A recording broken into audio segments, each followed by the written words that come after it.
that early on when you did now start doing games and everything, she became your statistician and spotter a lot of times. Very good. And did a great job. So how did you meet in the first place? It was an interesting deal. She was from Russell, and the guy that was principal of the high school in Hayes, he and I would swap rides driving to road games.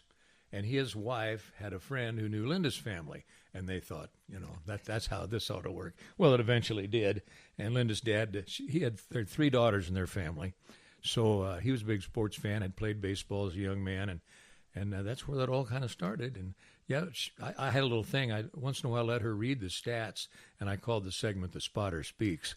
Which, it's really clever, wasn't it? But we had a lot of fun with that, and of course. Our son has no marketable skills either. He's doing the same thing. Right. What at what point during this did you get married young, or did you... I was 27. She was a few years younger. She would want me to point out. Right. Yeah. So 27, and then Stephen came along, and he was born in 90 or 81. Right. Yeah. You so you would do this in this college, high school for quite a long time. Well, you had to figure out where am I on Friday and how do I get to the college game on Saturday. Sometimes it's very interesting driving not only around the state but around this general area to cover all that stuff. But I had a blast. I mean, it was so much fun. I got to know so many great people and fun people, many of whom I'm still friends with today. In fact, my last Fort Hays broadcast was an NAIA national championship game at Kemper Arena against Wisconsin Stevens Point, coached by Dick Bennett, whose son is at Virginia, as you probably know. Terry Porter was their star player. He's an NBA head coach now. Yep. And it was an overtime game. Bennett played slow down. And Porter had, I think, like 16 points. And we had a kid from who had transferred to Fort Hays from Southern Miss. So he'd been a Division I player. They guarded each other. And Edgar scored 12. And it was a great ball game right down to the end, and national championship. It was just super.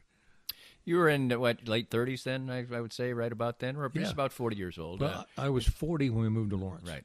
So was there any time in that span when you were doing all the high school and college and everything that you thought, I need to be doing something bigger? That you were that there was doubts or thoughts that maybe this isn't enough money, or what were situations like that? All the time. But the good part was I was doing things I liked and what I wanted to do. But I think anybody that's doing that would like to try it at a little higher level. Like Tom Hedrick used to say, you can be a big leaguer in a small market. Right. And I kind of took that to heart. I wanted our games to sound as good as the Big 8 games. It's the same game.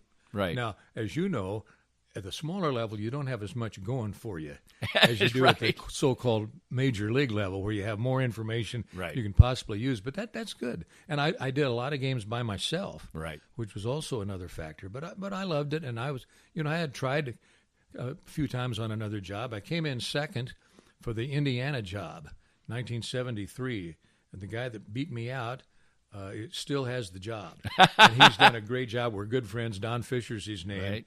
And that was an interesting deal. You had worked with Bob Knight, and Lee Corso was their football coach. Right. I was, just devastated that I didn't get it, but they hired the right guy, and he's been super. But, I always thought, I'd like to do Major League Baseball. I did a little minor league baseball in Wichita for a while because our company owned a station down there, so we did the Wichita Arrows, so a few games on TV, so that was fun.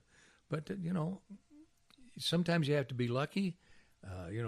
Stephen's living this dream right now, too. He's in his, 11th or 12th year in the Texas League. Yeah. And he did rookie league ball for 3 years. Yeah. And he loves it. He loves what he's doing. He loves the people he's working for. But, he thinks, I could. Right. You know how you feel. Exactly. I could do this, but you got to have somebody believe in you and get a little break once in a while. No doubt. So tell us the story of how it came to be that you would get the position at Kansas. I know you'd done maybe a game or two filling in, or a few games filling in. Tom and Max both when they missed. They had different broadcasts in those days. Yeah, for people who don't remember, Kansas then would have two broadcast teams doing the game at the same time. Right. Like Max did it out of Topeka. Right, and he also had a station in Ottawa. I think he had two stations. And Tom did had it. the So there were two broadcasts. Well, what happened, John Rooney was a good friend of mine and still is. when I was doing Fort Hays, John for a couple of 3 years did Pittsburgh State, and we got to be friends over that period of time. And John at that point was doing Missouri, and he called me one day, and he said, "I'm going to miss a few Missouri basketball games this year. Would your folks let you come down here? It's be like 12, 13 games, and let you do those broadcasts?" Wow. I said, "Well, John, I'd love to do that. Let me talk to them." And they said, "Sure. That'd be great for you. Games are on KMOX, 70 stations across Missouri. Norm's the coach. I mean, it was right after the Stepanovich Sun Gold group, and they were really rolling. So I did those games, and Learfield Communications had the rights, and they were trying to get the rights for Kansas. And they asked me if they did. Tom was looking at some other things at the time, and they said, "If we get the Kansas rights, would you be interested?" And I said, "Let me think about that. Yes."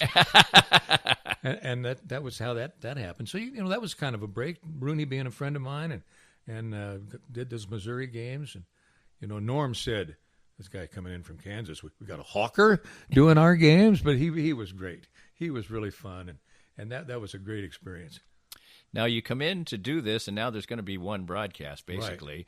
And Max has been doing play-by-play forever. And obviously you're going to kind of be stepping on his toes in some regards. He's going to move to the color role as a non-former player analyst, which is kind of unusual. Oh, yeah. Maybe done more then.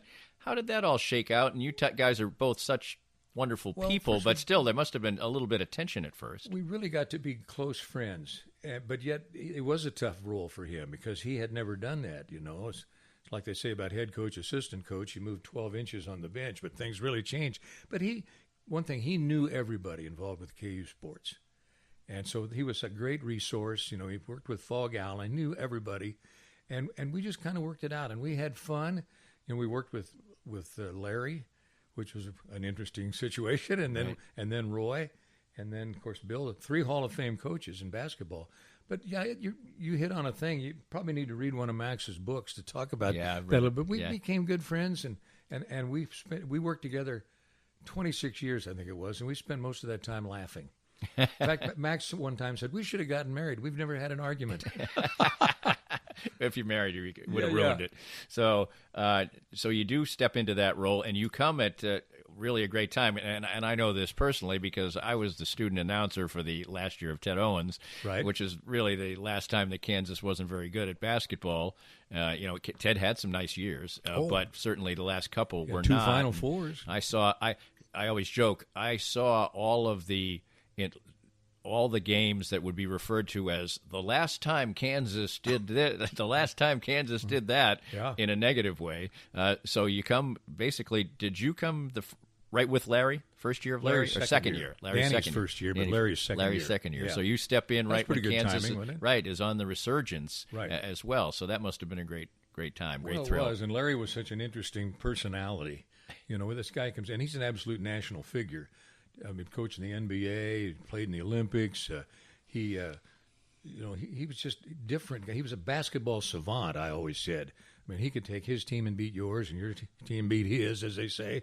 But he was a genius. Now, off the court, things were a little more scattered, but he was a basketball genius.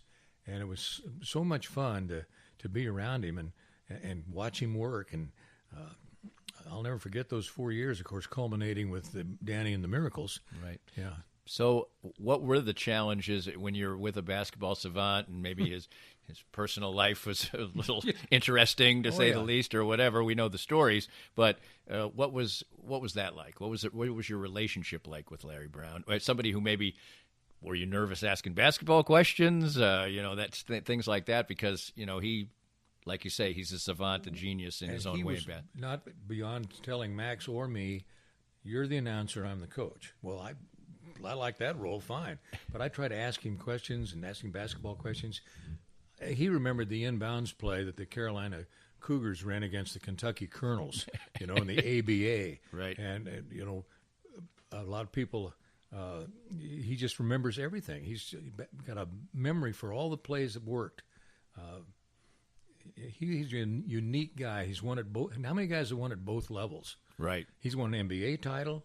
He's won an NCAA title. And he won a gold medal, I believe, also, didn't he? Gold medal playing for Hank Iba. He had great stories about playing for Henry Iba.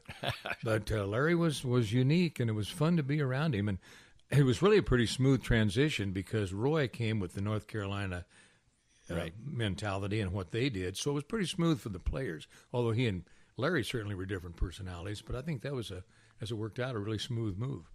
Well, just 4 years into your tenure, obviously, Kansas would win a national championship, and an unlikely one at that. Oh, my. And so describe a little bit that season and your feelings during that season, because it was a season, Danny this is the last go-round for him. Right. People stayed around then, and, there were very high expectations, and then you got, you're playing a guy who would become a cop later, and then, because they had player defections and injuries and things like that.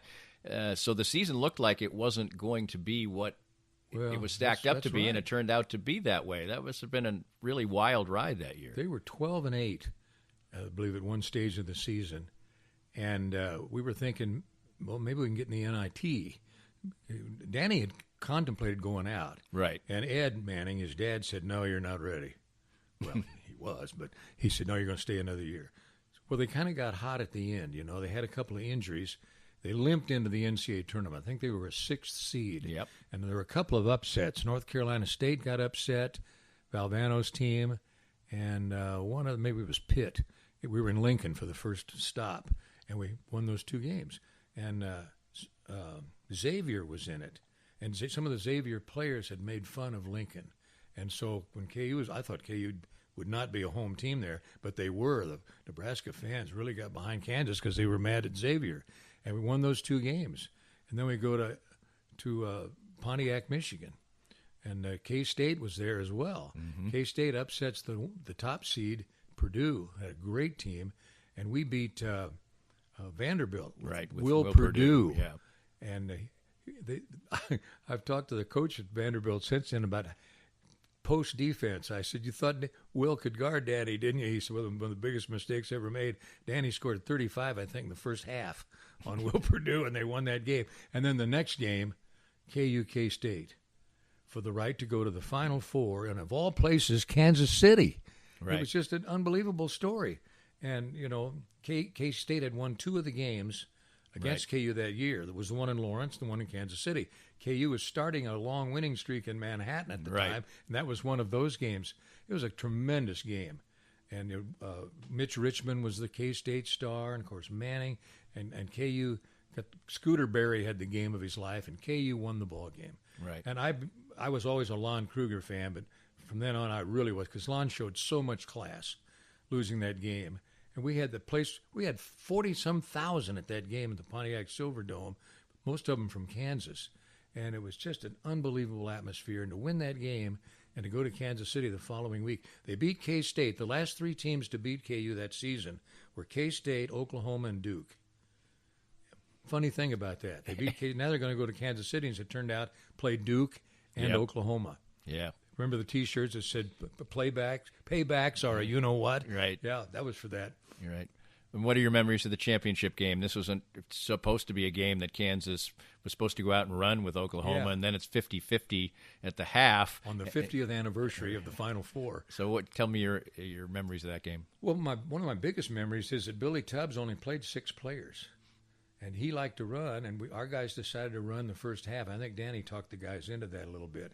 And it was an unbelievable game. Milton Newton was off the charts in that ball game. Piper had his usual great defensive game, and Pritchard played well. But Danny was the guy. It was like you had a great coach.